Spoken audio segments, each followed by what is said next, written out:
Okay, so when an infected flea bites a human, it allows the Yersinia pestis bacteria to bypass the first physical line of defense of the innate immune system, the skin. Once inside the host, the bacteria come in contact with the lines of the innate immune system, the neutrophils, the macrophage, the dendritic cells, the natural killer cells, and complement proteins. In the early stages of infection, Yersinia pestis encounters macrophages and neutrophils. When Yersinia pestis comes in contact with the neutrophils, they are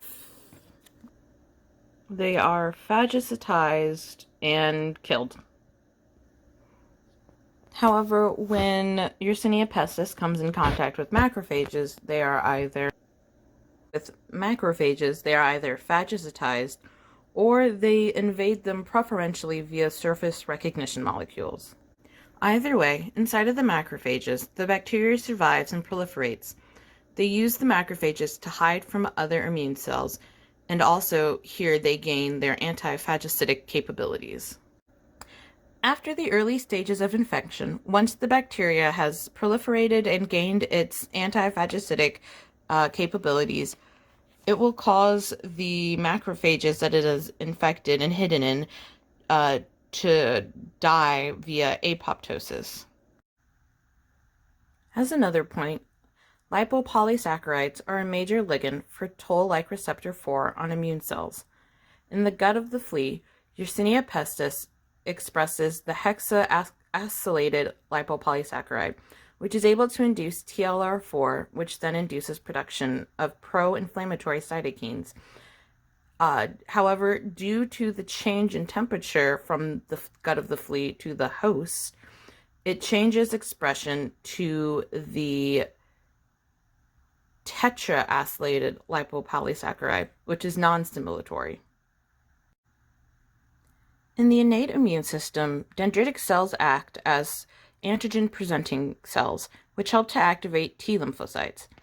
They act as the interface between the innate and the adaptive immunities.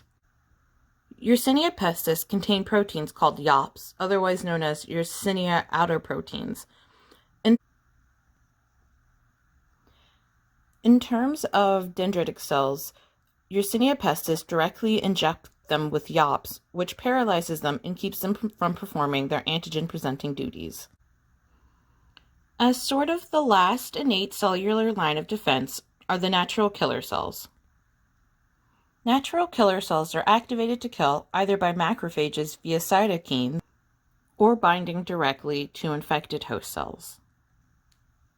However, Yersinia pestis is again able to evade killing via the natural killer cell route.